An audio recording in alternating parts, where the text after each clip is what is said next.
அண்மை செய்தியை பார்க்கிறோம். புதுச்சேரியிலிருந்து மதுபானங்கள் கடத்தப்படுகின்றனவா என கடலூர் எல்லையில் காவல்துறையினர் தற்போது சோதனையில் ஈடுபட்டிருக்கிறார்கள். கூடுதல் விவரங்களை செய்தியாளர் ஸ்ரீதரிடம் கேட்கலாம். ஸ்ரீதர், விரிவான விவரம். தீபாவளி பண்டிகையொட்டி பணியிடங்களிலிருந்து கிராமத்துக்கும் சொந்த ஊருக்கும் செல்வோர் எண்ணிக்கை லட்சக்கணக்காக தாண்டி வருகிறது. இதனால் வாகனங்களின் எண்ணிக்கையும் அதிகமாக இருக்கிறது. இந்த சமயத்தை பயன்படுத்தி புதுச்சேரி மாநிலத்திலிருந்து சிலர் மது பாட்டில்களை கடத்த திட்டமிடப்பட்டிருப்பதாக காவல்துறை கிடைத்த தகவலின் அடிப்படையில் ஏற்கனவே இருக்கும் இந்த சோதனை சாவடியை மேலும் தீவிரப்படுத்தப்பட்டது. குறிப்பாக கடலூர் மாவட்ட காவல் கண்காணிப்பாளர் ஜெயக்குமார் தலைமையில் அதிக அளவு போலீசார் இங்கே குவிக்கப்பட்டு தற்போது சோதனை மேற்கொள்ளப்படுவது நீங்கள் நேரடியாக பார்க்கலாம்.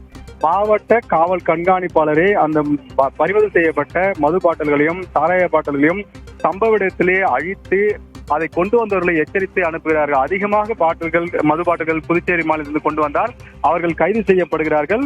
1-2 தீபாவளி கொண்டாட்டத்துக்காக பாண்டிச்சேரியிலிருந்து கொண்டு சென்றால் அவர்களை அங்கே பிடித்து அவர்களை எச்சரித்து அவர்கள் கையில் இருக்கும் மது பாட்டில்கள் மற்றும் சாராய பாட்டில்களை பிடுங்கி பறிமுதல் செய்து அதை அங்கே அழித்து எச்சரித்து அனுப்பப்படுகிறது. இதுபோல் கடலூர் மாவட்ட எல்லையில் 10 இடங்களில் சோதனை சாவடி என்பது இன்று முழுவதும் 24 மணி நேரம் செயல்படுவதற்காக காவல்துறை அதிக அளவு நிறுத்தப்பட்டிருக்கிறார்கள். கடலூர் மாவட்ட எஸ்பி நேரடியாக ஆல்பேட்டை சோதனை சாவடியில் நின்று நூற்றுக்கணக்கான மது பாட்டில்களை பறிமுதல் செய்து அங்கே எச்சரித்து அதை கொண்டு வந்தவர்களை எச்சரித்து அனுப்பி வருகிறார்.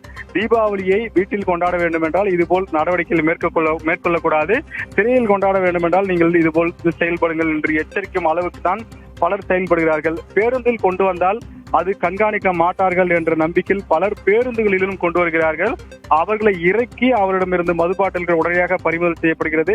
அங்கேயே அந்த மது பாட்டில்கள் அழிக்கப்படுகிறது. இப்படி 24 மணி நேரமும் இந்த மது பாட்டில்களை பறிமுதல் செய்து சம்பந்தப்பட்டவர்களை எச்சரித்து அனுப்பும் பணியை காவல்துறை தற்போது கடந்த 24 மணி நேரம் தொடர்ந்து செய்து வருகிறார்கள்.